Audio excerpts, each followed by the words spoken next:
Up in the sky, what do I see? A UFO is looking at me. Lights flashing all around, bass bumping from the ground. Aliens grooving to the beat, hip-hop rhythms got them on their feet. Strange beings shaking to the flow, spaceships rocking to the show. I see a UFO flying high in the night, moving to the sound, everything's alright. Dancing in the stars and neon light, hop to the beat till the morning light.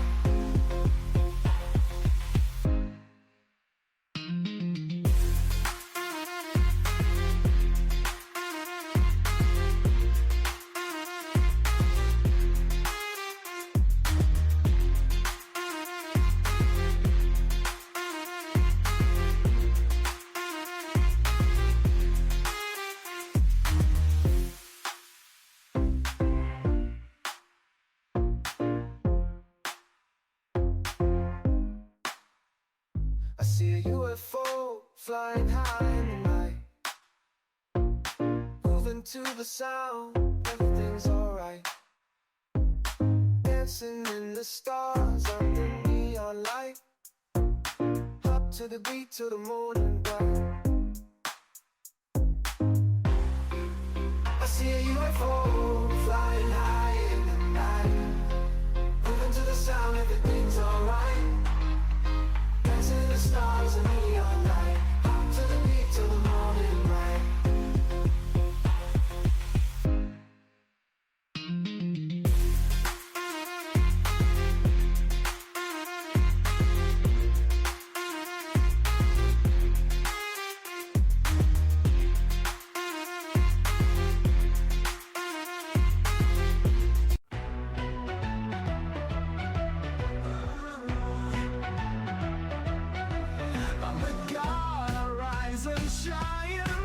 In this realm I'm divine, like the world was just a sign. Feel the power, it's all mine, all mine.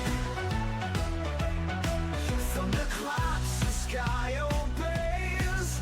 In my hands lightning plays. Mountains bow, the ocean sway. I command night and day. On the God. All right. Great intro songs, man. AI is coming a long way, though. I'll tell you, it's not like the future like we thought it was going to be, or like our parents thought it was going to be, but it's getting there. You know, they imagined that AI robots were going to be like, you know, a machine with arms and legs, and now in the future, AI robots are just like, you know, a machine that helps you use paint faster. You know, that's really what it is. I mean, all these AI images and stuff, you could all sit there and create easily. You know, it just takes a lot of time, hours, you know, the opportunity cost of whatever it is for that time that you've spent. It's, too much skill. That's your prompt. Make Mario's dick bigger. Oh, did you see that prompt come up? Yeah, that was your prompt. Literally, I gave him he told me, oh, you can just use Grok. It's only good if you want to just make Mario's dick bigger. And then so I put in the prompt, and it just gave me like a generic picture of Mario, like, like so dead, bro. Like, all right, so today's episode is titled Everyone is making the meme Grok. What is this? Yo, literally, bro, it's because Grok sucks now. Like Grok sucks now. Like literally, like, and just to prove it, I keep using um I keep using all different AI generations to make it better. And I downloaded a Muse AI, which is an AMD software specific AI thing, and it sucks. Like even worse. Like I just uninstalled it last night because it just sucks so bad. Like like some of the AI generated images that come up in the beginning, you'll see some of them, and like some of the most terrible ones were made by that one. But like I don't know, I save a lot of things, so I save everything pretty much. So uh they still have that look. It's terrible. It's a terrible image. Like uh literally a terrible image, dude. Dude, I'll show you one of them if I can find it real quick off my eye. Yeah, here we go. This is one of them. Uh, I'll just show it to you quick. I don't even care. Where's my other screen? We'll go to this one real quick. Look, this is it. This is the one that it made, right? And then if I go to but this is like, see, this one is from Chat GPT, like 100 times better. Like it's literally like, I mean, like that one's a little better. This one looks like a painting. Like it's literally crazy. Anyway, so that was that. So all right. That was a little morning tangent right there. We went on a little tangent about AI, but you know what? AI is great, and you'll see why, because later on, one of if you notice a lot of new of my profile pictures, I made one with AI using my actual likeness. So it took an image of me and then made other images based off of the description, but basically puts my face on the image of whatever I want it to be, which is awesome because it's like drawing a picture, putting my face on it, but like in art form. So it looks really good. And you'll see one of those later if you're following on X. There's a post coming out at around 5 o'clock today. Because today is a wonderful day. Today we're having um a wonderful conversation, and I was looking for ways to get back into to move into the military talk again, because obviously, I'm the god of war, and this is the war multiverse. I'm the war multiverse, so in multiple universes. So basically I've been conversations about war are not unknown to us. Like we have many conversations about war. Many episodes of the podcast is titled has things titled regarding wars and conflicts and military conflicts, military states of mind, belief throughout history, military conflicts, military states of mind throughout history. So, I was looking for a way to get back into this topic. It's interesting because we have a well, today's episode is titled Armies of WARR. That wasn't as pizzazz as I wanted it to be. We'll have to make it better next time. Today's episode is titled Armies of WARR. You thought it was good? Sound effects on cue? Yeah, bro, buttons. The So today's episode is titled Armies of War, and I thought it was perfect to talk about this because today's 250-year military parade coinciding with our current president's birthday. Even if it didn't coincide with our current president's birthday, I mean, it would be really important to celebrate this and to have a massive parade like this on the level of, what North Korea, Russia, China has been doing for decades is just well needed. We haven't really seen a parade like this since Reagan, and before that, who even remembers the last time we had a parade like this? Probably World War II. And and so and maybe in the 50s, right after World War II, when we were having the show of force between Russia and the US in the very beginnings of the Cold War. So maybe we had some then too, but we haven't really had any um massive parades like this. I mean, it's going to be unbelievable. We're going to be having I heard over 100 M1A1 World War II Abrams tanks. I mean, that's going to be sick, bro. Sick. I mean, I am so excited for that. Like, literally, especially me being a major history nerd and or just, I love World War II history. I love the conflicts of it and how the different cultures and groups interacted, how the dramatic forces that were behind everything shaped everybody else's state of mind. We talk about religion a lot here on our show because a religion is one, it's a great big part of history. Two, it's a massive part of people's lives. In fact, it really rules people's lives, not only in the modern day, but all throughout history for at least the past 5, 6,000 years. And so, but so it's interesting because during World War II, the Catholic Church actually sided with the Nazis because they believed that the Bolsheviks, who were atheist or whatever, was worse than the Nazis, and the communists were worse than the Nazis. So they actually helped the Nazis, and there's multiple accounts of the Catholic Church and popes and priests creating an underground network to get a lot of these Nazis out of Europe after the war was over and towards the end of the war. And it took decades for the Catholic Church to come out and actually make a formal statement apologizing for their actions during this. So the reaction of religion during wartime and all of that is just it's really incredibly interesting. And so it's highly important, no matter what you believe about the military, no matter what you believe about what we're doing in the world today.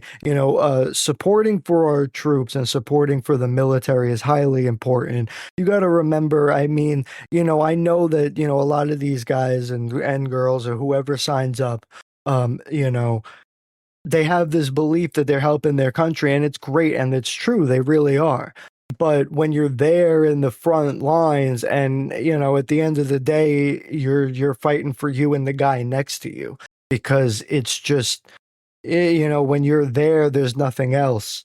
Yeah, you got your country back at home. Yeah, you got your family, your girl, your husband, your whatever. But at the end of the day, when survival is at its stake, you're fighting for the guy next to you, and they're fighting for you, and that's it. And so even though you're coming to a call to be something greater than yourself, you're also fighting for survival and self-preservation. So it's a very honorable thing to be able to do because it takes a lot of self-sacrifice and discipline and belief. And so and training, let's not forget the training. They go through massive amounts of training. So And so today's parade is just, it's going to be unbelievable like that. We're going to see paratroopers jumping in. We're going to see, planes flying over. We're going to see fireworks at the end of the night. I mean, it's going to be an incredible spectacle. I'm very excited to watch it. I'm very excited to see what's going on. It's going to be awesome. And if you've been on X or on any other really group of things, um, you realize that you see a lot of these people posting, both regular soldiers and official military accounts, all posting with the hashtag Army 250 and all the other ones that are out there, and you see all of these things that are going on in the behind the scenes, and everybody getting ready, and tanks being driven in, and I mean, it is just really awesome to see, and I'm just so excited. So look forward to that later, and remember all the troops that serve, because it's very just incredible, and it deserves the highest honors of our country. So keep it going. But we're gonna go into a delve into our historical aspects as well. And maybe at the end, if we have enough time, I'll delve into a little of the ancient alien theory, mythological aspects of military conflicts.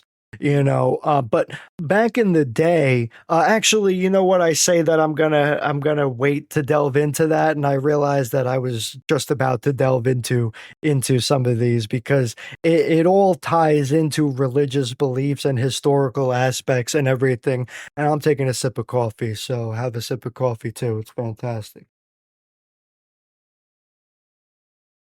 Oh, I'm sorry. Did you want to hear me swallowing my coffee? Did you want to hear me sip it and slurp it a little? Like, mm, smack my lips. Like, um, so, um, the historical, we're gonna get into the historical aspects. So back in the day, when we had polytheism was running rampant in the world, and the beliefs in it were everywhere, and the beliefs in why we were having these wars all had to do with the gods. And who were these gods? We always talk about the gods being there. Everybody talks about the gods in existence.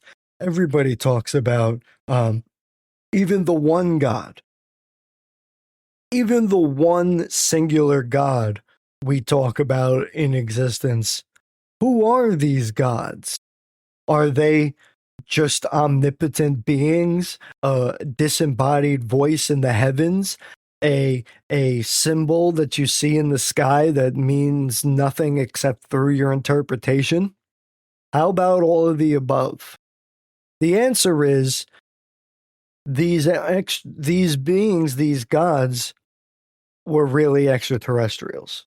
Every one of them were, because we know that they came down from the heavens and landed here, and we worship them because they gave us information, gave us technology, gave us beliefs. And you got to remember, they started off with simple technologies, giving us how to start a fire, how to sharpen a rock, to make a stone to cut with, to hunt with, and then eventually to make war with. And the world that existed before then, if you really think about it, there was no war. There may have been fighting with our hands, and physical fighting, scratching, punching, whatever, hitting, slapping, kicking, biting. Definitely was all of that. One on one conflicts for sure. But was there really a massive scale war before the extraterrestrials came here? No. Because if it's true that the extraterrestrials, the gods, gave us weapons, then what they gave us was warfare. Because if we use the weapons, because a weapon, like for example, a gun can't kill somebody. The person using the gun can kill somebody. The gun is just a tool, just like a knife is a tool. A knife I could use to cut open a box.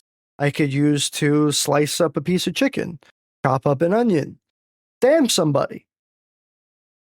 All these different things you could use it for, but not all of them are harmful and deadly. Some of them are protecting, some of them are a useful, versatile tool. Some of them are for food. So if the gods gave us weapons to use for cutting food, eating, normally, cutting up animals so that we could eat them instead of just biting into their raw flesh, uh, you know, sharpening rocks. But then it's us who take it a step further and use these items for nefarious purposes.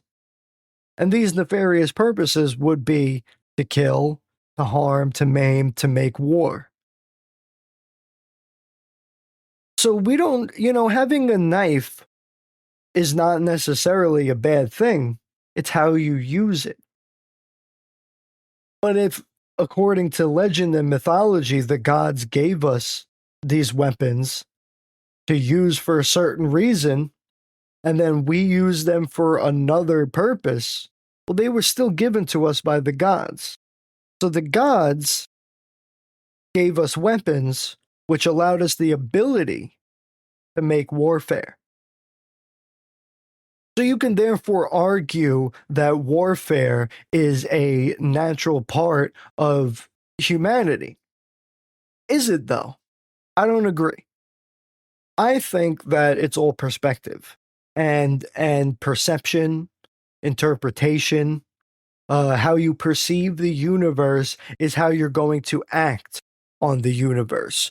So if I, perceive what you're saying to me as being threatening, but in reality you're stating just, like if I say like, I threw this ball and it's coming at your head, duck. Well, I told you to duck because, in my perspective, I threw the ball and I didn't mean for it to hit at your head, but it's going in that direction. So I'm warning you to stop, to duck. But you are like, dude, why did you throw that ball in my direction? The ball itself is harmless. It's the action of what's happening and then the perception of that action that perceives the wrongness, and then how you react to that perception. So if I say, well, I think that you threw the ball at me on purpose, so now I'm going to throw the ball back at you on purpose and hit you in the face because of the way that I perceived it to you, well, that's your action. So the point is that we look at things from our own perspective. And so if the gods gave us weapons, they didn't necessarily have to give us warfare. We would have figured that out on our own based on conflict and theories of conflict resolution. One way is to resolve a conflict is through peace, and another way is to resolve it through war. And and the gods came here and made war all the time. There's stories of gods having wars with each other. A lot of the ancient Greek mythology, whenever there's and even Roman mythology and a lot of other cultures, they look at these wars that they were having as human to human, and they look at it from their perspective and they say, well, we're fighting this war here on the ground, but only because the gods are fighting this war here in the sky, in the heavens. And they would look and they would say, you know, there's a famous story about God, I'm forgetting the name of the god. God, I'm forgetting the name of the Greek person who surrounds the myth, but he he meets Athena, and Athena tells him, you know, okay, the battle that you're witnessing here between humans is, you know, happening, but it's not really the cause of it. It's not really what's happening. You know, what's happening is what you don't see behind your eyes is the gods are battling in the heavens. And I'm going to give you the sight to be able to see this so you can better interact with the humans and you know win your battle because you know what's really happening, so you have that better advantage. But the one rule is you can't use this sight to attack the gods. Well, that's exactly what he does. Is he uses the sight and he realizes that, hey, these gods are battling, and you know, it's causing all this conflict, rightfully so. And if these gods weren't battling, we wouldn't be battling. So we, you know, need to, you know, to stop the battle permanently, got to attack the gods. And that's exactly what he does. And so, you know, he attacks the gods, kills some of them, and then, which remember, we talk about all the time, the gods could be killed. They were immortal in the sense that they did not perceive the time frame of the world the same that we do. So, from the ancient people's perspective, if you live to a maximum age of 40 and that person lived to 300 or 3,000, that's immortal to you because you only have 40 years to live while they had 3,000. You know, think about how much you could do by living your life for thousands of years. I think about how much money you can make, what kind of military advancements you can make, space advancements, space travel. But if you also think about it, if that's just normal time for them, they might not make space travel faster than we would. They would make it at the same rate, just their rate is a little different. One day on their day may not be 1 year, you know, 24 hours. It may be, you know, uh, 48 hours is one day or something like that on their planet. You never know. So there are planets that we know of in the universe that spin slower, spin faster. You know, I mean, I remember a documentary looking at this one planet that was like, that they said was spinning like a top. You know, like it was spinning so fast and it was warbling and whatever. And you know, they just and I remember it was cool. It must have been from like 2008 or 9, you know, and they had like these 3D graphics for the time, and the graphics were showing, you know, this planet spinning and warbling around, and you know, it was pretty cool because they would put you like from the perspective of this planet, like what it would be like and whatever. But you know, I guess if you were from that planet, I guess that would be normal, though I couldn't see how life could exist on that. I mean, the force of gravity would be so great. But you know, because remember, gravity equals mass times rotation. So if it's spinning pretty fast, if the force of gravity is equal to our own or greater, and then it rotates that fast, I mean that would suck to be on that planet, literally, because it would probably create a vortex and suck you right in, or towards the center of it, or whatever. Who knows what it would do? I mean, it's all speculative. It's really crazy to think about. But again, I'm going on a tangent. But anyway, these you know, the gods would come here, and so they would fight these wars in heaven, and we would fight wars here on the ground.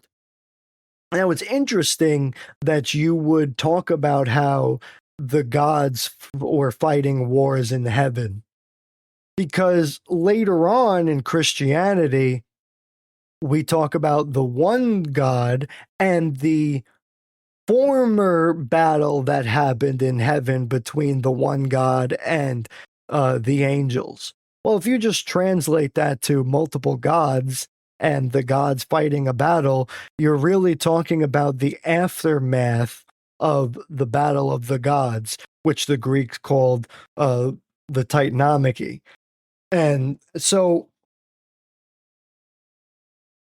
if Christianity is then talking about, and maybe even Judaism and Islam, because they're talking about the same, wars in heaven, if they're talking about the same wars and then Christianity and Judaism and in Islam talk about it in the past perspective and the Greeks talk about it in the present perspective, then you could kind of see that they might be the same beings, but the same stories, but decades or centuries or millennia later, after the war was over and the battle was won. So if you want to look at it from that perspective, you can therefore say that the one God that we believe in is really just the victor of those battles. You got to remember, history is written by the victors. So it's interesting because we look at, we worship the gods because they are the ones who won. They're the ones who believe. Remember, even in Greek myth, they worshiped the Titan. They worshiped Kronos and all those gods. And then when their son Zeus and the other Olympians won the battle, they worshiped them. You're not going to worship the losers. The losers are going to get wiped out. Just like what happened with Rome. As soon as people had enough of the violence and the threat of violence or order, as soon as they had enough of that, and it wasn't violence wasn't enough to make the people do what you wanted, they resort to other ways and other beliefs, and then eventually other people do those things, and this is how the Roman way of life and Roman religion and polytheism was pushed out, because those gods were fear me or else. This God is, yeah, you should fear me, but I also love you, so you should also love me. It's a different thing. It's kind of like how you can't have uh destruction without you can't have creation without destruction. It's kind of like that. You can't have um because with destruction comes new creation. Think about every time you they have a fire. Eventually after a few years or whatever amount of time, new trees start to bloom and new plants and new flowers and everything. And before that, maybe it was a dead area. The woods were half dead and all of that. And now it's on fire, burned down, and new ones are sprouting. It gives away. So it gives away all your stuff. So um we have all these different perspectives of the world and how you could perceive it and how you even look at it from whatever time frame you exist in. um so when you look at the world and you look at these gods and um how they interact with us, everything is done through conflict and wars, whether it be with each other and then how we react to them battling or them battling with us. What's interesting to note is if you bro, I don't do that follow for follow stuff. Bro, you gotta come in and network and whatever. Like, I'm not just gonna follow you for whatever reason. Uh, but anyway, so the when you look at like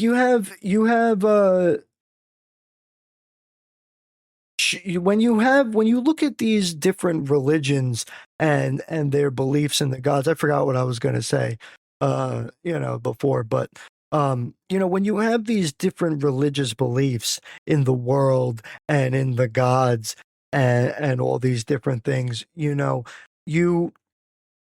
look at the world and you realize that everything we do is from this type of perspective. These even today we look at the world. Oh, I remember what I was going to say. We'll get into that first. But our whole modern belief really comes from in Christianity and taking over the world in the Western world, at least. We It all started because Emperor Constantine was literally fighting a war.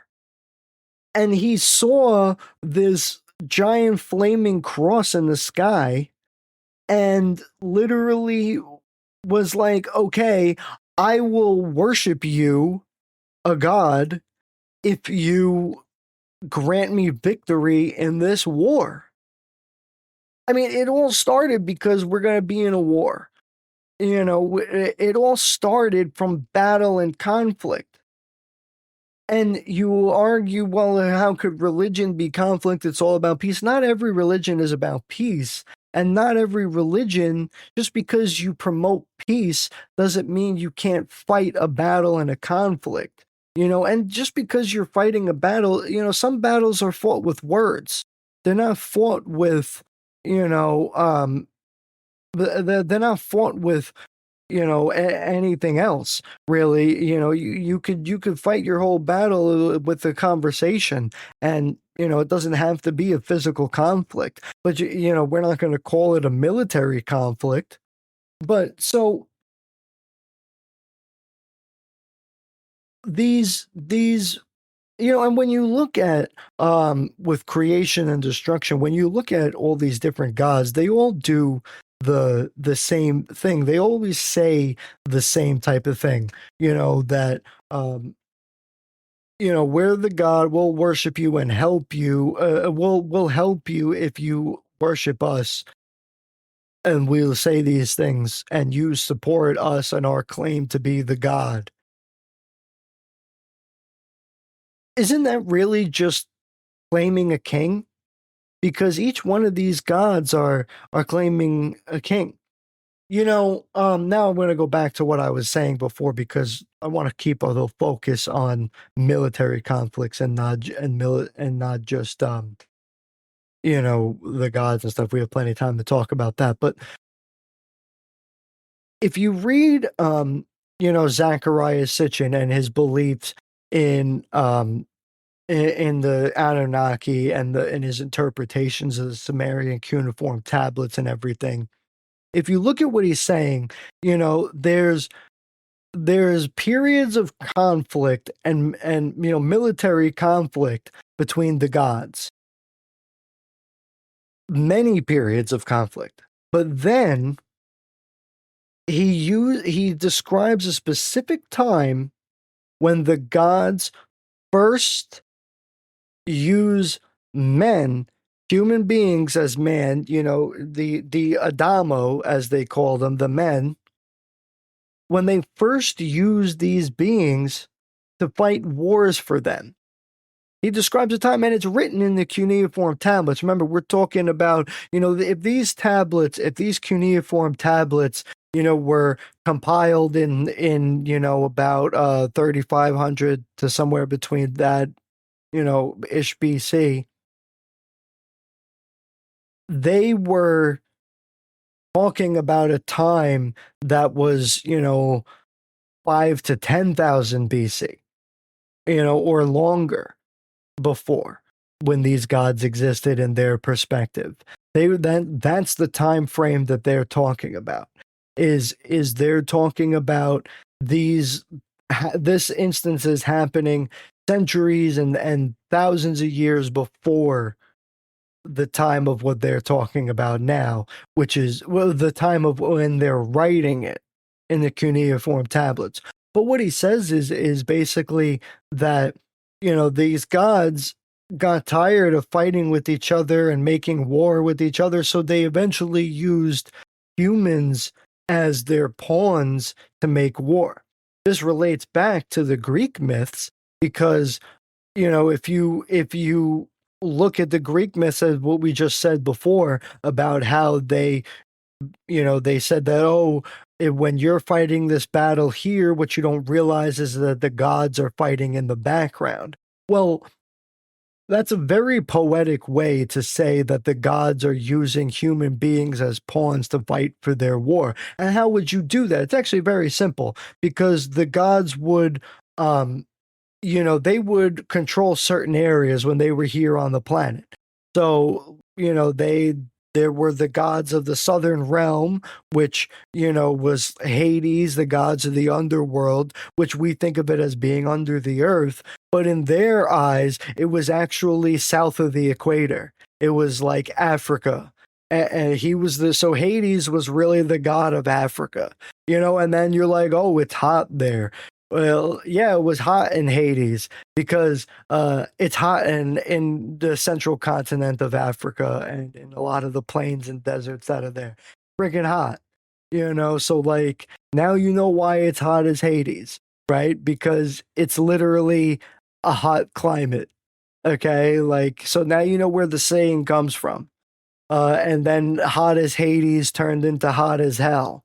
So you think all these beliefs that we have in Christianity and Judaism and Islam are new with heaven and hell, and none of it's new. None of it is new. It all dates back to even before the Sumerians, even before that. Any belief that we had in any of those gods before those times, since the dawn of time, it all dates back to them. So eventually they got tired of doing it. And so we literally just transposed everything in our Western world and in our single religion today. I mean, we literally just took it from multiple gods to one god. The gods are fighting to we're fighting because of the gods. I mean, it's literally just instead of the wars in the heavens, it's the war in heaven. I mean, it's really just, we just took every other religion and made it singular and took what we decided to believe out of it and made it into one religion.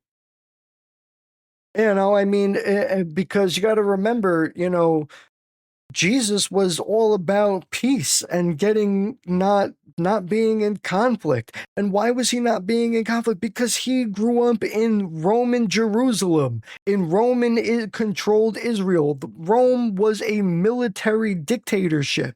We think of the emperor, but they were a military dictatorship. They weren't like an emperor as an emperor. They were a literal military dictatorship. This is why they thought eventually that this is why they thought eventually that they had to come in and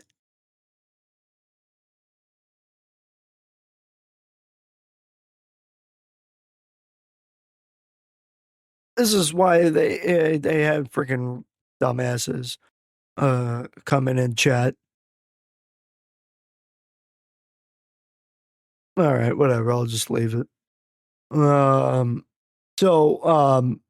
this is why they had to come in and do this is because he looked at these things and saw all these conflicts and this militaristic way of life, and he said enough is enough. And there's this amazing story in the beginning where he's walking down on the second time he's got to go back for the Roman census with his family, and he's a young child, like 6, 7, 8 years old, and they're walking along the main road, and they're just walking across and witnessing all these people being crucified and standing there just like every 20 feet or something there's another one, and he's just got to walk on it for miles and miles, and there's thousands of people like this for miles and miles. And so, it's just it's crazy to think about. So obviously you would see that and be like, there's got to be a better way of life. And there is, there he thought, and it's has to do with peace and forgiveness and love and all of that. And that's where it comes from. And we take all these other beliefs that existed in the world, and we just transpose them into something different because they didn't want these conflicts anymore. He didn't want these wars and battles to continue anymore. And yet, here we are, thousands of years later, and it's still going on. And it didn't even change the belief, the beliefs in God and the beliefs in religion. Because if you listen to, for example, if you're an ancient alien theorist and you listen to Luis Elizondo, his biggest problem with his military commanders is they would literally refer to the UFO things and the alien things and the things that they were seeing, the UAPs, as demons and aliens. And they would go, they would be like, oh, demons and aliens. And they would be like, "Oh, these aliens are demons, and they're trying to tempt me from the devil and from being the devil." And it's like, to worship the devil. And it's like, dude, you you can't uh you can't just do that. So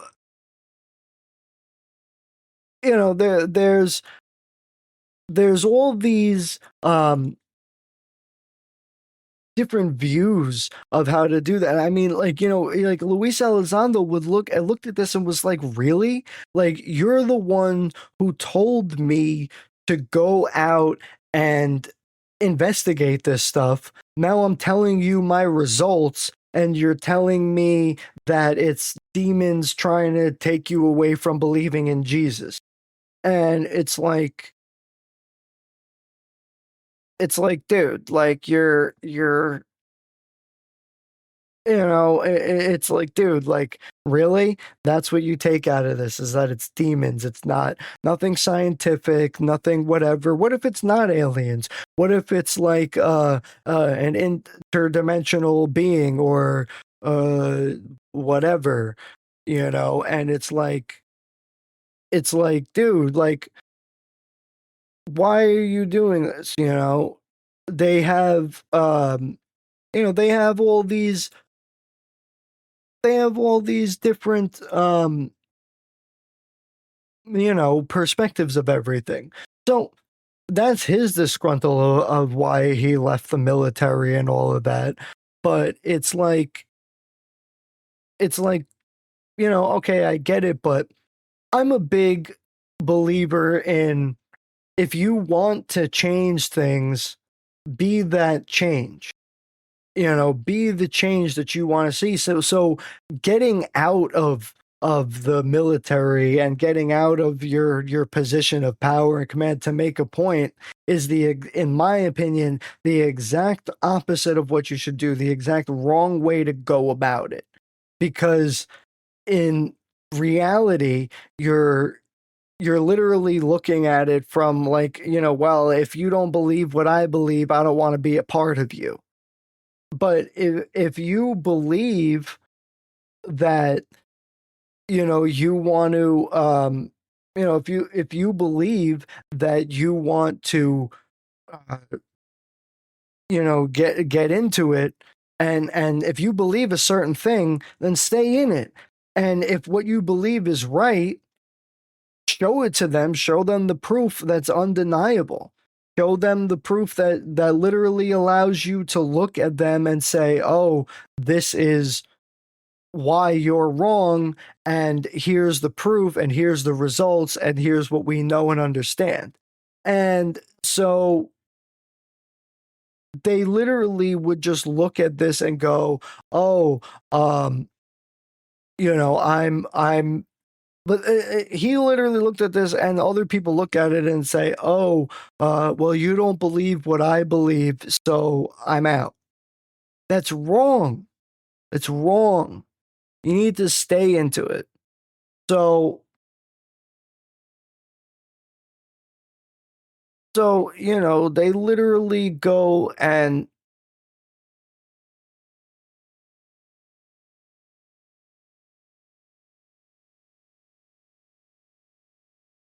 wow, I'm getting like bot watched on Kick right now. I keep getting distracted because I'm getting bot watched on Kick. Uh, so whatever. Um, so anyway, so the whole point is that you know there's a whole different perspective on why people do things and why we have these conflicts and why we have these why we have these different beliefs of what's going on in the world. We have a really different understanding of how the world exists. And during these ancient times, we would keep on fightings because everybody believed in their God. All the way through the Middle Ages, I mean, you got to look at uh, Christianity during the Middle Ages, and you got to look at the different crusades that happened. The Knights Templar. I mean, they literally believed in peace, and then they were like, "Oh no, but we can have these holy soldiers." Because they're soldiers of God, they're blessed, they're monks, they're religious, whatever. So, they literally would look at this and go, "Oh, I'm over, some sort of religious belief, and this is why we're fighting these battles." So they would look at the past as like as their not at the past. We look at the past. They would look at their wars and perspectives from the idea of pleasing their God. Even all the way into World War II, you had the Nazis believing that they were descendants of these polytheistic gods, that they were literally that they were demigods themselves. They were supreme to all other beings they literally believed in, and they fought this whole war, the greatest conflict in our history to the day, to be because of this belief, because they believed that they were better than everybody else because they were direct descendants of these gods, which obviously they were not. But they went all around the world. This is why you had the military, our military and the Allied military fighting them fight in all across the world as a world war. It wasn't just the fact that we had different groups fighting with each other and allying themselves with each other. It wasn't just the fact that they were geographically located across the whole world. That's not why it was a world war.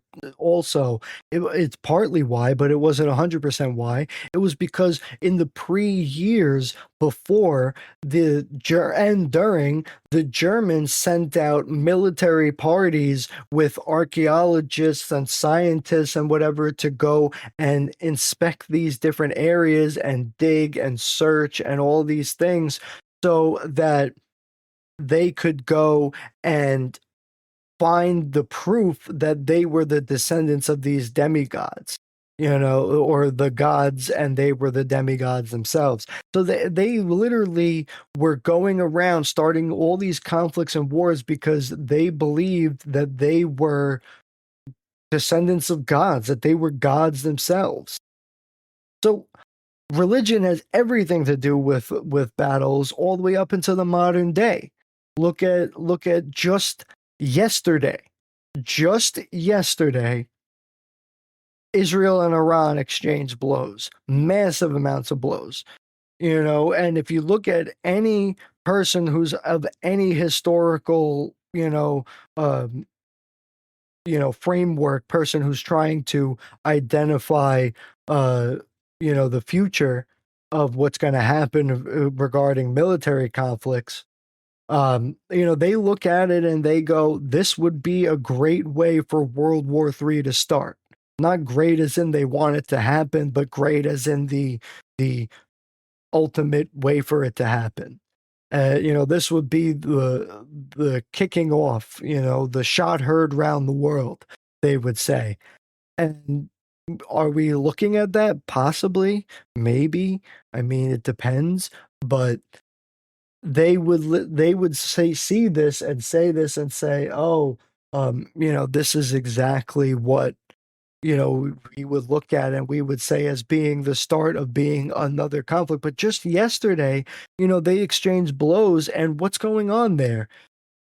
Besides the geographical impacts of why they hate each other and what happens with the times and whatever, they also hate each other because of their religion.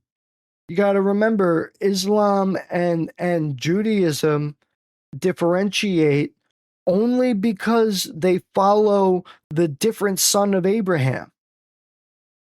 A lot of the things they do with the foods that they could eat, the clothing they're supposed to wear, the how they do things is very similar. But what's different is their belief in the son. Remember, we spoke about many times how the Anunnaki were from Sumeria, the gods of Sumeria, and the Abraham tribe, originally came from the city of which was the capital city of Sumeria. So we know that Abraham was a Sumerian, and Abraham was probably some sort of feudal lord or noble lord or something who lived there, tribal leader, whatever it might have been. And he believed in the God, believed that he had visions of the God, and the God told him that it was time for you to leave and go find your own land. And this was the pact that he made with Abraham. And then when Abraham and his wife Sarai, renamed Sarah, needed a son, and Sarah was like 90 years old or 80 years old or whatever, they said, oh, it was impossible. And God said, do not doubt me, you will have a son. Well, a few years went by and they still didn't have a son. And so she gave him a concubine, which was one of her handmaiden servants, who was supposedly very beautiful. And he had the son with her, the firstborn son, named Ishmael. And Ishmael was the firstborn son. But because they were Sumerian, they had the same beliefs. And the beliefs of them were the beliefs of the Anunnaki. And the Anunnaki rules were that your heir to your throne is not, or to your, inheritance, whatever, your land, whatever the case may be, the heir is not necessarily your firstborn child. Remember, it says child. It's not male. It could be male or woman.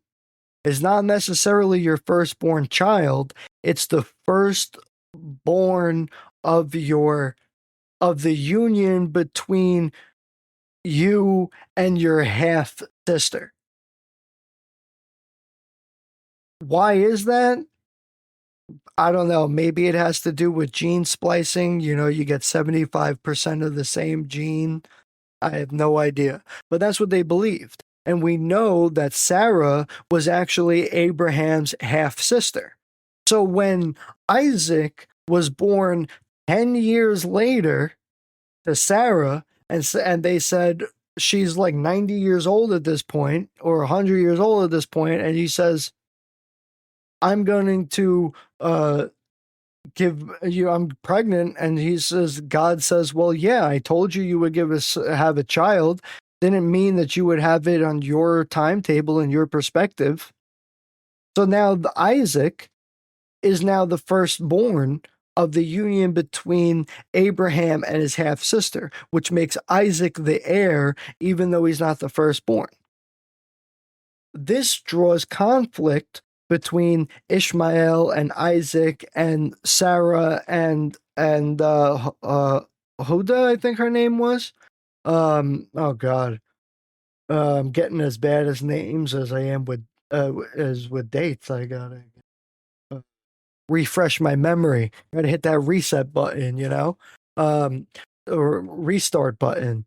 So, so he would sit there and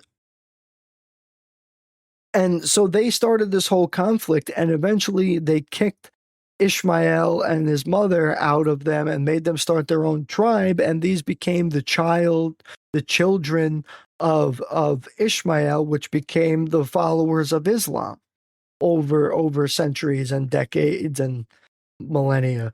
So the initial conflict starts there. Every war that we fight with starts from there.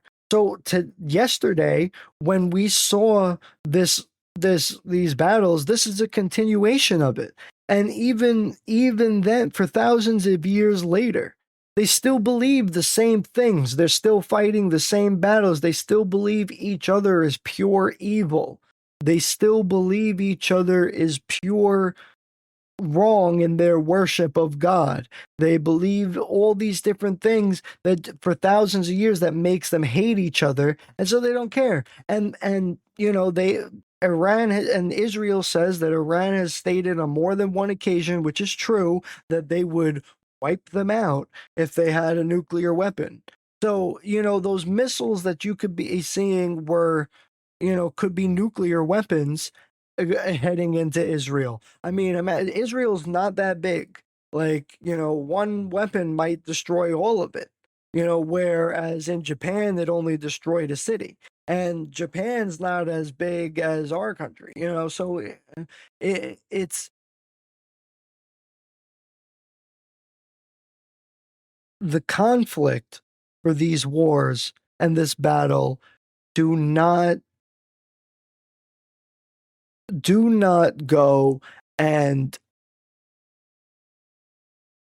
and do not come in and say, "Oh, um, you know, I lost my train of thought." These conflicts, they relate back to all these different times and their different perspectives, and yet we're still fighting them these times today. Yesterday's destruction and battles was crazy. And then if you watch the UN Security Council meeting afterwards, which I did, not all of it, but I got to see a large portion of it, Iran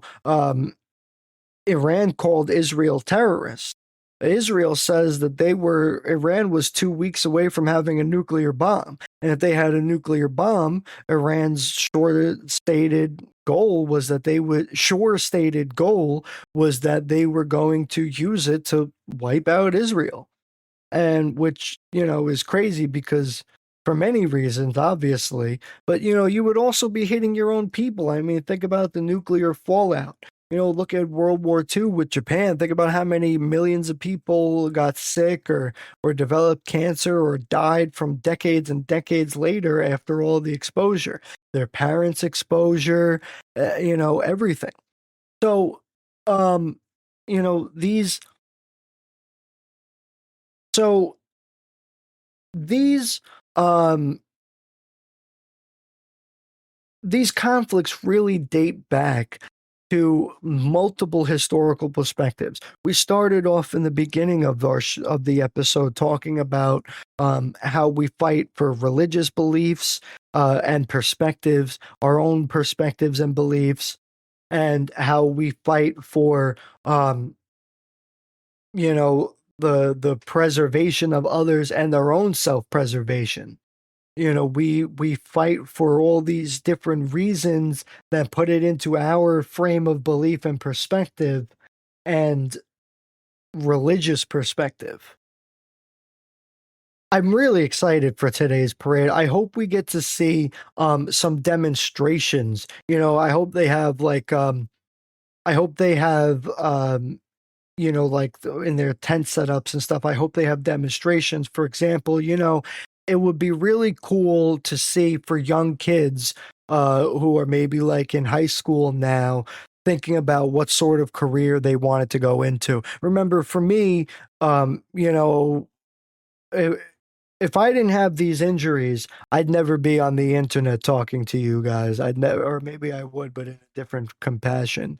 Uh, it would just, it wouldn't be the same. I'd never be streaming or playing video games or anything because my whole plan was to be in the military and have a military career my whole life until I died or was forced to retire for health or whatever reason. So that was my plan. And if I didn't have these injuries, that would still be my plan.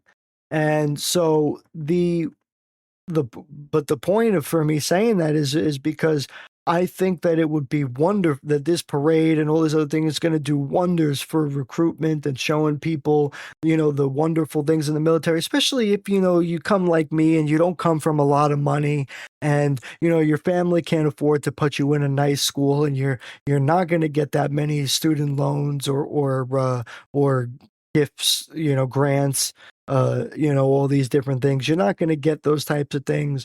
And so, college is less attainable for you. Maybe you don't know what you want to do. Seeing things like this really is great for that. It's great to show you what you want to do because, you like building with Legos and you like you know uh building houses and drawing things and working with your hands. Well, there's nothing wrong with being a construction worker, but nobody says you have to only be a construction worker if you like building with your hands. Maybe today I think it would be awesome to have demonstrations and, maybe they'll have the Army Corps of Engineers there. And you're a kid who loves building with Legos, like my buddy's kid loves Legos. I go over there all the time and he's got so many different awesome things built and structures built and whatever, and he does it so quick, but he's just builds all these different things with it and it's fantastic. Well, why not become an engineer?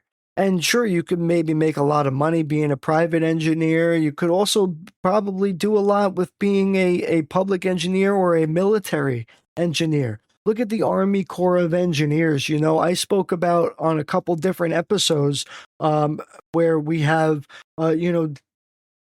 I watched this whole documentary on the Army Corps of Engineers and then comparing it to ancient times. And, they had a whole special on how the Army Corps of Engineers today has this quick ability to, to, uh,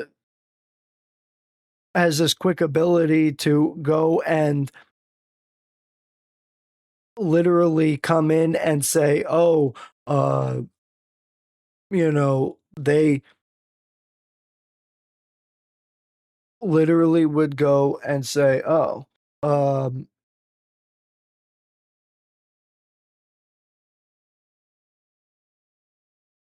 there we go, these stupid bots. So,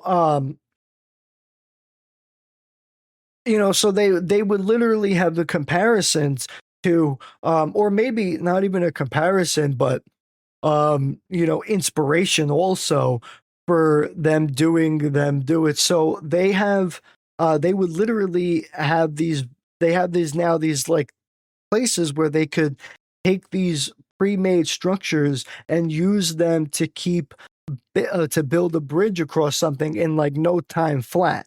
Where and this is relatable to Julius Caesar and his battle because especially with the Germans across the Rhine because they literally built this massive bridge in just like a few days. I think it was like 10 days or something to span the whole Rhine. And they would literally just go and keep on going and literally just build all the way across. And then when he was done, he crossed back over and then destroyed the bridge. But the point is the modern military engineers looked at something like that and they said, hey, if he could do it in 10 days, so could we with modern technology. And I watched them do it and set it up. And they just have this truck and whatever, and they got all the pieces, and they drive the truck over to where they got to go, and they just start building and building and building and putting the pieces together. And it's almost like Legos. It's almost like playing with Legos and literally like just building the stream, building the stream. Where on the stream?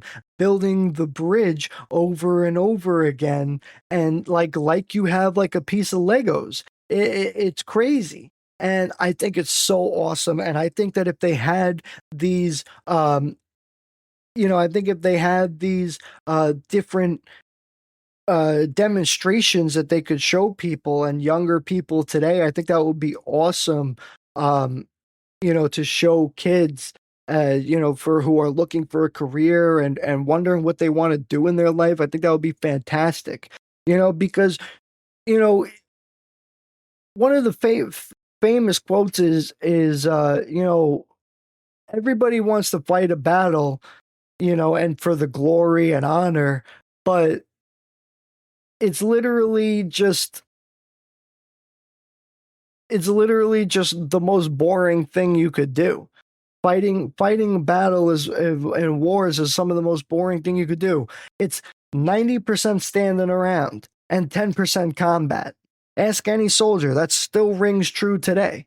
And whether you're fighting a combat from pressing buttons on your screen to launch missiles or whatever, you're not constantly pressing the button to launch missiles. You're not constantly doing everything. You got to stand around. You got to go to the bathroom. You got to do a whole bunch of things. And not only that, but when you're not that 90% of the time when you're not fighting a battle and literally in an active conflict, you need to have supply lines. You got, that 90% is not just standing around though. It's metaphorically standing around, sure, but it's not literally standing around because, you have a military is nothing without a supply line.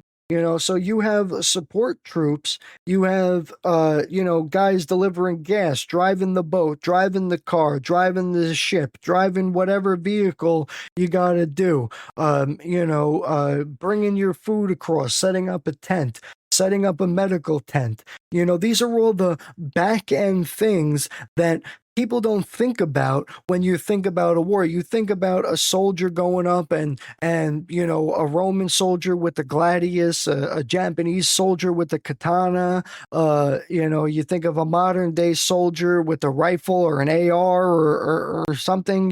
Whatever. You think of all those things, but what you don't think of is the people supporting those troops, the frontline troops. And that's most of the military. Most of any military anywhere in the world is supporting the frontline troops. So it's really, it's really just, it's all different perspectives. So, when I wanted to go into the military when I was younger, and I would always say, I love the military. I want to go into the military. My mother would always say, what do you want to do? Die and get killed and whatever? Now, remember my mother's Italian, so everything's, said with a lot of pizzazz or whatever. And, so she's always like, oh, you're going to die and get killed and leave me here? Who's going to care for me when I get old? Always those comments like that and whatever. But, it's, I would always say, Ma, you could do more things.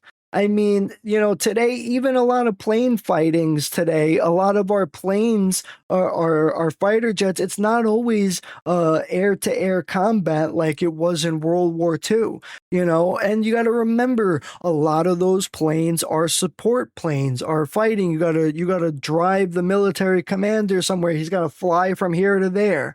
You could do any of those things. You could be the guy who fixes the plane. You could be the guy who does this and that. I mean, not everything is about dying. You could be in a war and be an active soldier without being a frontline soldier, and still faithfully and honorably serve your country and have a nice, long, fulfilling career out of it. I mean, it's really the truth. I mean, you look at you don't have to be a frontline soldier. You could be a medic. You could be, I mean, think about how many, people go and go into the military and get a college degree, become a nurse, become a doctor, and then they retire from the military and go into private service or public practice or something like that.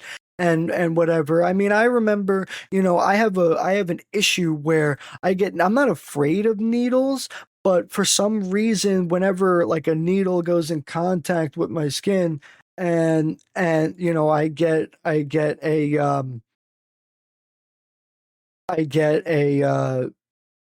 like these like sweats and whatever.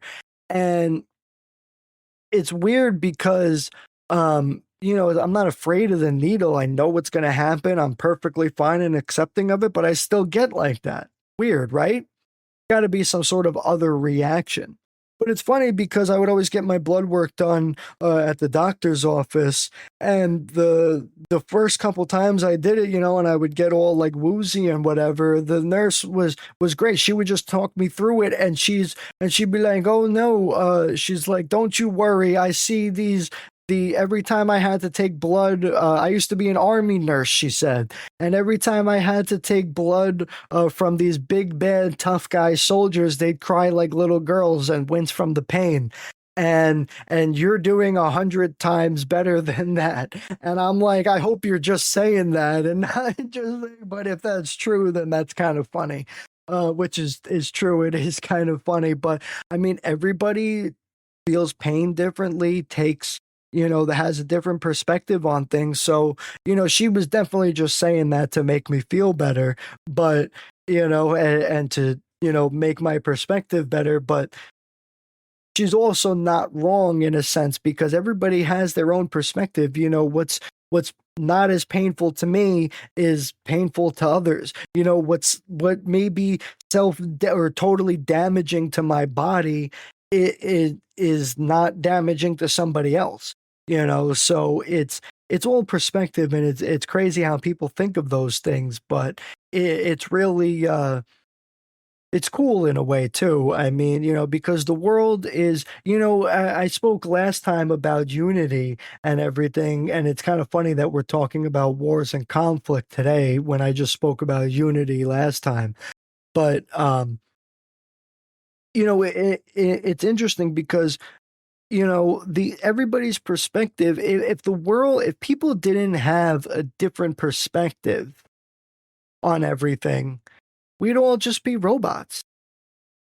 So the world is literally based off of our perspective. This is why war and conflict, people say, is inherently in our nature. Well, it may not be inherently in our nature, but it's definitely a result of our differing perspectives. I'll say that for a fact. I want to keep talking about the military because, but in a lot of the beginning episodes of our podcast, which we're going to have to go back to because eventually we're going to get too far away from that, and you're not going to want to go back to episode 4, when this is episode 68. I mean, so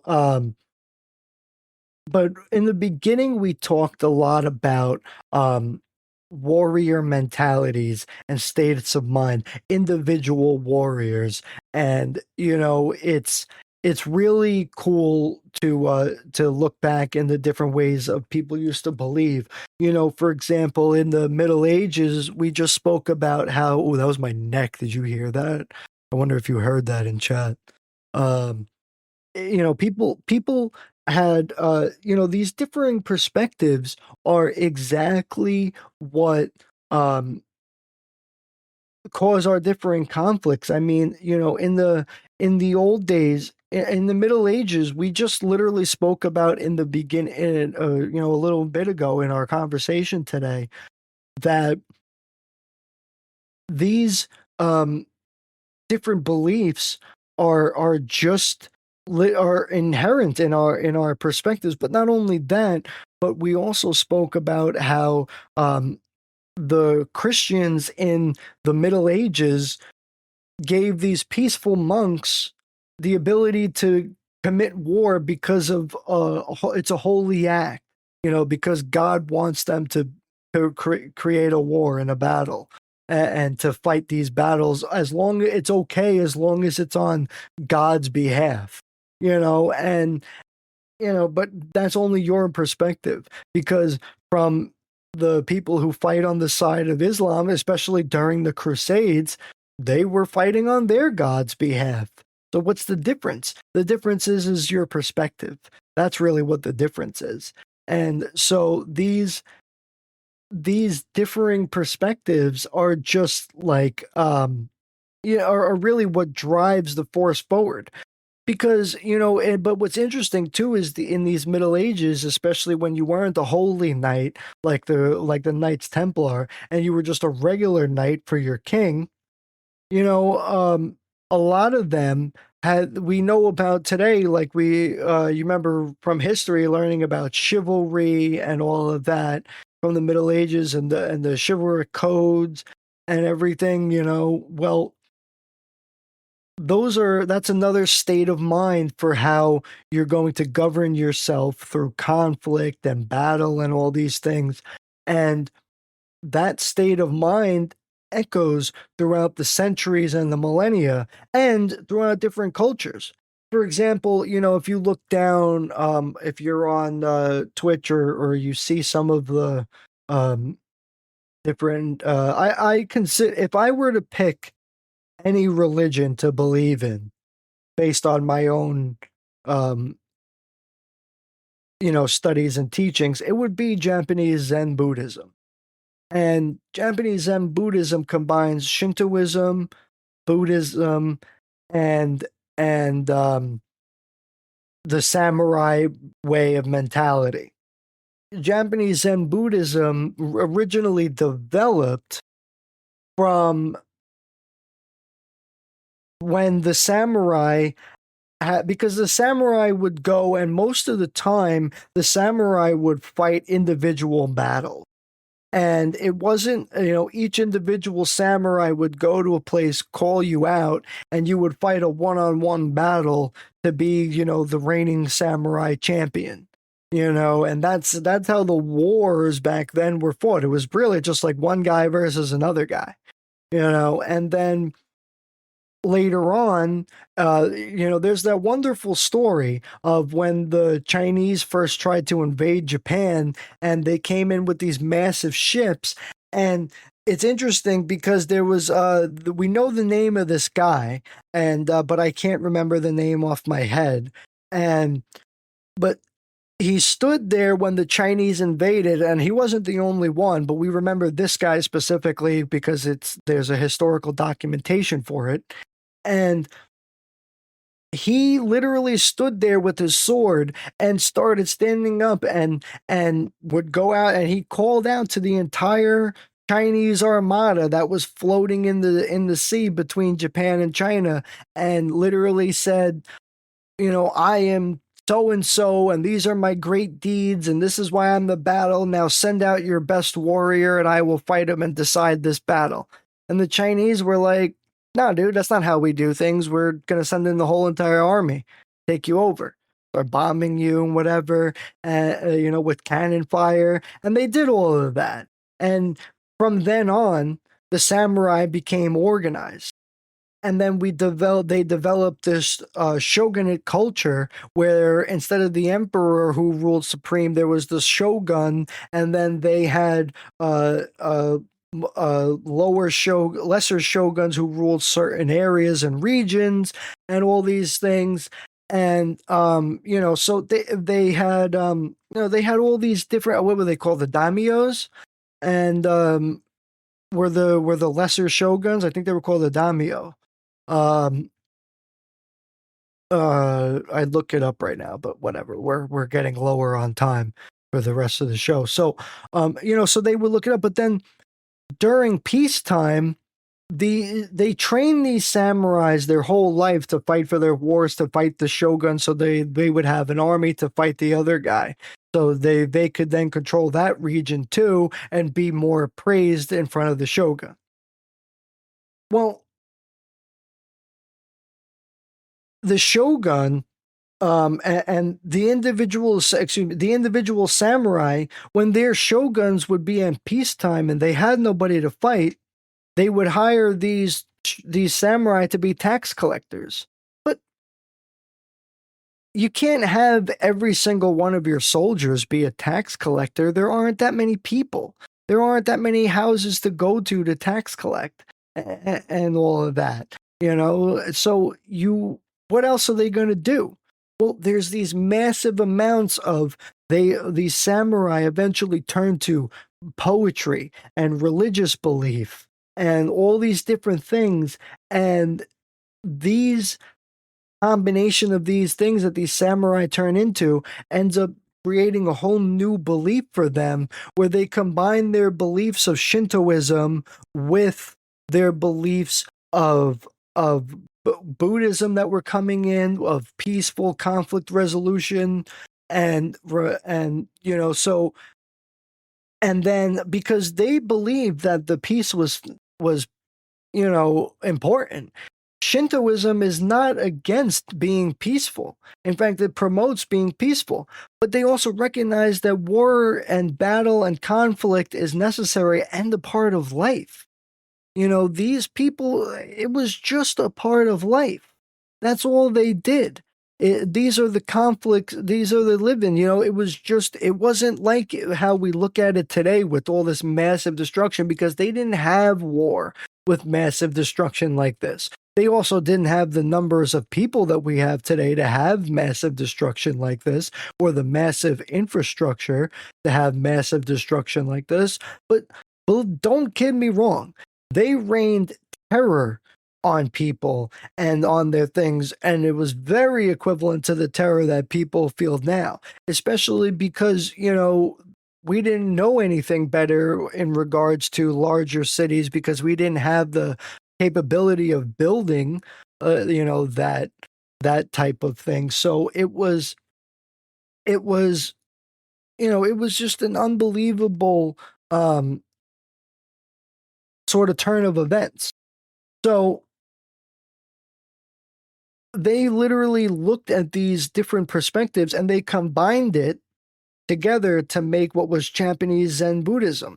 So the samurai eventually developed a way to where they believed that they would fight, and they would fight a war, and being a soldier was okay, but it was the last means. It was the last result, the last thing they would do before, they would try every other means of peaceful talk before they moved to physical conflict, which is exactly what they wanted to believe, and which is exactly what their Shinto deities told them to believe as well. So they would look at this and it'd say, yes, we'll be peaceful, we'll work each other out, we'll work everything out with each other. So they would literally look at this and say, we can have both.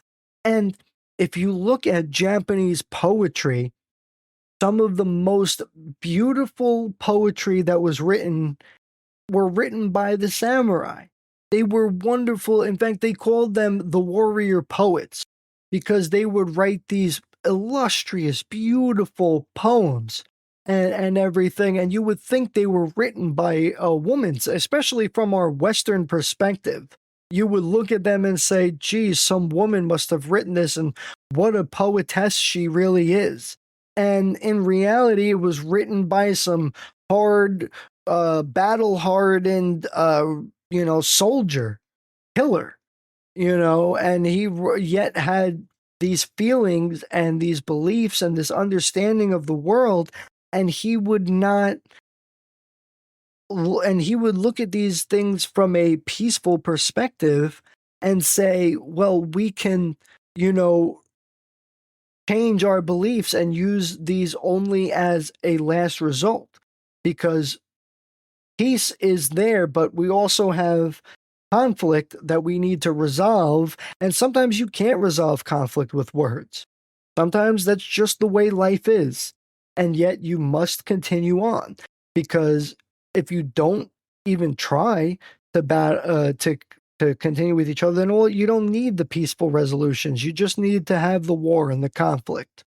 So all these different um, beliefs and states of mind exist all throughout the world. We move now to India and Hinduism. You have to um, you look at their descriptions of the gods and how they created things. There was the stories of the two gods who were battling it out. I'm going to take a sip of water before I tell the rest of this, before I continue with the story. Mm.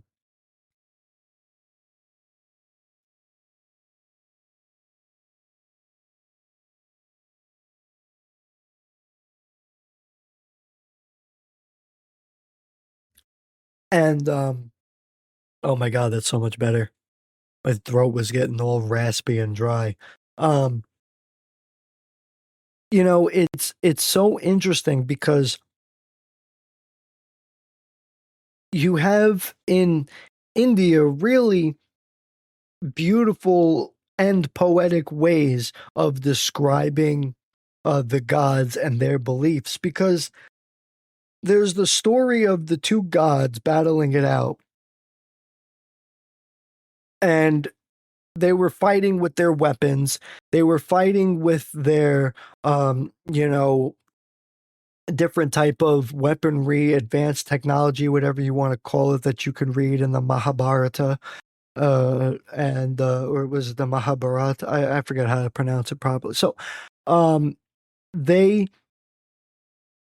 they would literally, describe these different things, and then the two gods were battling each other, and they would say, "Who is the greatest among us?" And they would say, "I am the greatest. I am the greatest." And suddenly, Shiva appeared and said, "No, I am the greatest god that there is."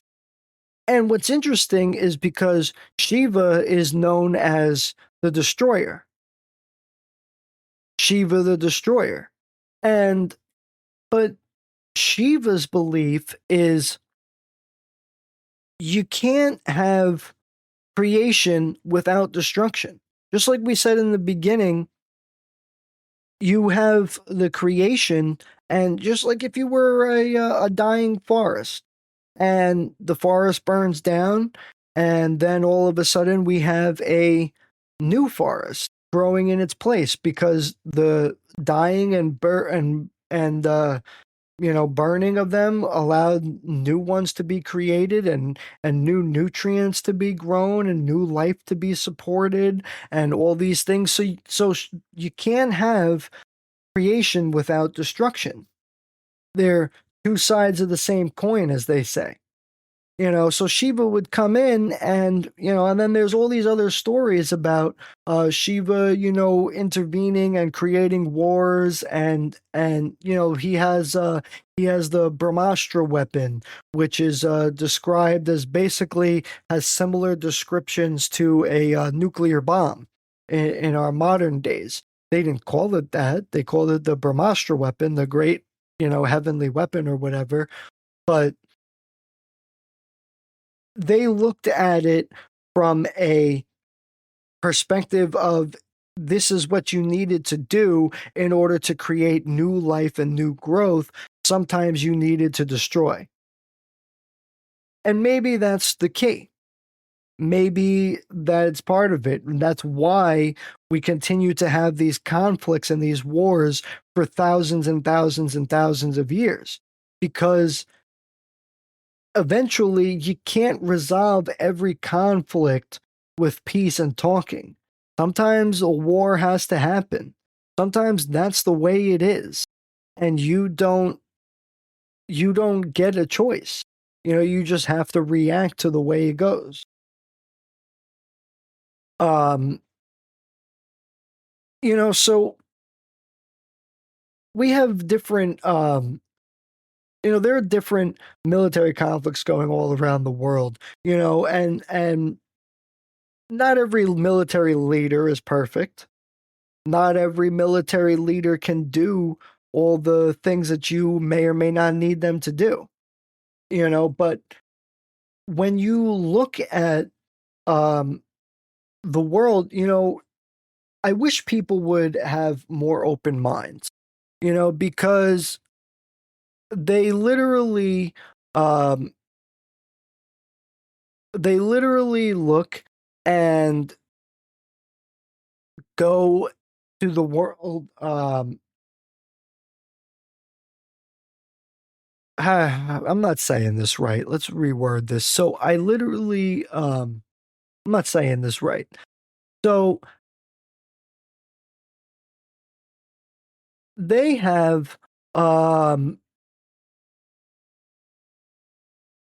let's think about something different. Let's continue on with our conflicts. Because a few times ago we talked about how, actually, last episode too, we talked about how, um we need to have a unity, especially because we're all one species now. There's no other hominids on the planet. There's no other species on the planet. So there's only one race now. There's only one of us now. So all this conflict really is kind of unnecessary because we've beat all the other guys. We either interbred with them or killed them off. There's nothing else. So when so maybe these military conflicts back then were necessary. And who knows if we really even did. I mean, it could be like, what happened to the American natives. They literally look and come here, and they would literally just, continue on and with their lives trying to negotiate, and then boom, get hit with disease. Maybe on purpose or not, it's not the point in this, even though they did do it on purpose in their times, but they would have gotten hit with the disease anyway and died from it because they didn't have the immunities that the Europeans had to the European diseases. So, what if it was the same thing? I mean, we didn't necessarily have to, fight a war to battle these Neanderthals so that we can reign supreme on the earth eventually. We didn't have to do that, in probably many cases, So there were all these different there are oh Jesus Christ. There are all these different ways of looking at the world. So when you're the the soldiers today though, the soldiers today are at a totally different um perspective and playing field. I mean, I was just watching um Patton 360 again, which is an older history documentary, which I haven't watched in years. And it's really fantastic because um, they literally would go and we watch getting bot rated again. So anyway, so they I was watching Patton 360, and they were talking about all the different soldiers and the areas of conflict that he's in. And each area, they always believe in what they want to believe in. As soon as you go across the world, um you get there. But Patton was a man of who believed in like great honor and duty and discipline and self-discipline, and this is kind of like a warrior mentality. And in fact, he believed in a warrior mentality. When, for example, there were many times where Patton would show up in front of his troops wearing a red cloak to emulate Julius Caesar during the Battle of Alesia in Gaul. And he would literally wear the red cloak and would use that in order to, um, in order to teach people, what to, to give them a sense of pride in their commanders and in their military, to emulate a great man, So they did all these wonderful things with this. So, but it was really interesting to watch the perspective and the history behind it. Get some journal entries from Patton read into the programming, and it was really just really good. So they had we had a wonderful time. They had I I I watched the show, um, and I'm looking at it from a new perspective today because they were talking about Patton's guys and his soldiers going out, and they have these wool uniforms on, because um they don't have the proper equipment at the time. Today, soldiers get camelbacks, the pouches that fill with water and go on their things. They get different, gear that they could wear in the in different climates and whatever. It's very different. But then in World War II, these guys fought with the same thing all the time on their clothes. The same type of um, you know, all clothes in different battles. They barely, there's the stories of World War I and World War II where the soldiers would go and, they'd be freezing. And in World War II, when they were in Sicily and in other parts of southern Italy, and in North Africa, when Patton was over there trying to break in, and he had all these troops that were getting sick, and this is why he slapped the guy, because he thought that they were just faking it because of the heat. They had heat exhaustion, but really, we know today that not only did they have heat exhaustion, they had malaria they were getting, and they had all other types of diseases, dysentery, and they literally they posted you know I just read that thing. They sat there and they looked at your I forgot what I was saying now. This is distracting me. I'll just put it down. So they had he slapped this guy, and which obviously is wrong, and he had because he thought he was faking it. Because you got to think about it. I mean, remember, all these ancient wars were fought with their soldiers and everything, and people just lived in tents or barely had it. Think about the American Revolution. I mean, if you read George Washington's letters to Congress, I mean, he talks about how half his troops have no shoes on anymore because they're just broken down or worn out or whatever. And there were similar conflicts in World War or in the Civil War too here in America, because there are many stories of the southern troops, and when they would kill a bunch of northern troops, they would go and steal their boots and steal their uniforms because they were better in the north. Because not their whatever shoes that they were wearing down south couldn't make it through these long marches and these long treks, so they would take the boots of a dead northern soldier right off their feet and just put them on, and those would be their boots now. And so they would do this, and these are really just horrifying stories, because today our soldiers are so much more better equipped. We have a better organization, better understanding of how to maintain and do combat. So it's really a different world today. Um, I wanted to spend the last few minutes of the show really just talking about, um, our current parade. I'm stretching a little bit. Our current things that are going on today. I wish there were more. I wish there were more events near me, because I can't make a lot of these events. I have to work. I have to do all these things. So I couldn't make it you know, to go see the parade today. But if I could, I would.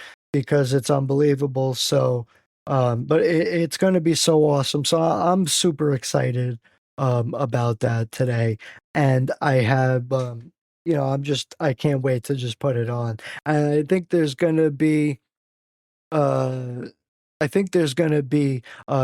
a bunch of flyovers and stuff, and a bunch of you know a bunch of I don't know. I hope there would be so many different things. I mean, they could probably put a small boat on a trailer and bring it down. I mean, the parades only go like 5 miles per hour at the most anyway. So might as well just put it on a big truck and carry it down for 5 miles an hour. So, I mean, it's just it's an unbelievable um really world that we live in today. And so I'm just excited because they're going to go through they're going to go through um a whole um what's it called, they're going to go through a whole history of different um different weapons and technology and vehicles. They're going to have all throughout American history. It's going to be awesome. And they're going to also have, you know, I just think that not only is it a great recruitment tool, but I think it's also going to be a really great spectacle show performance. And not only that, but it's going to be a great morale booster for everybody who's currently in any of the forces of the military. I mean, it's going to look awesome physically. It's going to plead to every man's manly side of it and look at it and say, "Holy shit, that's friggin' sick." I mean, it's going to, and then it's going to do um, it's going to do a real good service to their sense of duty and their sense of honor, especially if there's thousands of people there cheering and screaming, and and you know they literally they it's going to be unbelievable because the world is just like a whole it's a whole unbelievable new place, but a new place for warfare. And because we have all these missiles that can be launched from almost anywhere, travel up into space and then come back down. I mean, we could do a whole bunch of things. I mean, think about if you were watching the UN Security Council yesterday, they were talking about how these the Israeli missiles and the Iranian missiles flew over the airspace of multiple other countries, and those countries were pissed, and they want to declare some sort of state of affair or whatever, but they they say that it's pretty crazy to think about because you can you can literally fight this war. I mean, airspace is just it's nothing.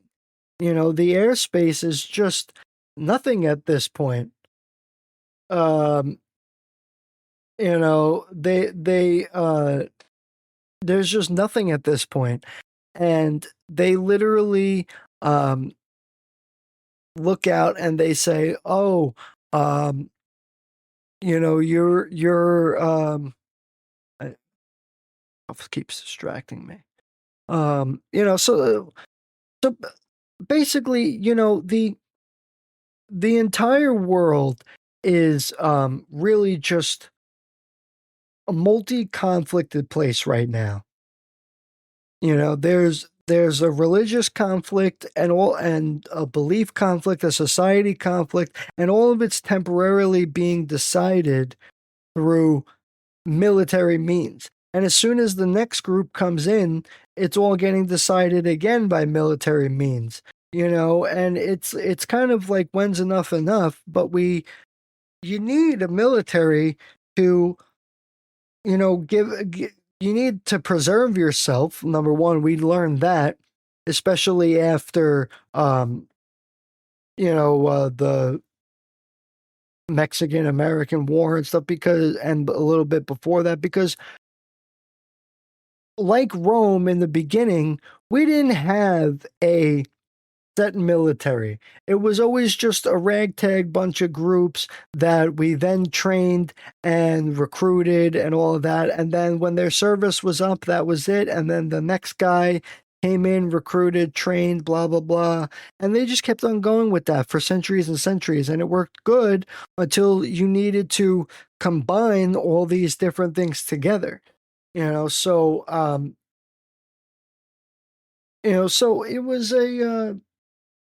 it was it was a very good, um, it was a very different time of world. Um, let's see, I keep getting distracted by these stupid bots in the kick chat, so we'll have to, I guess, put on some sort of blocker or whatever. But so um,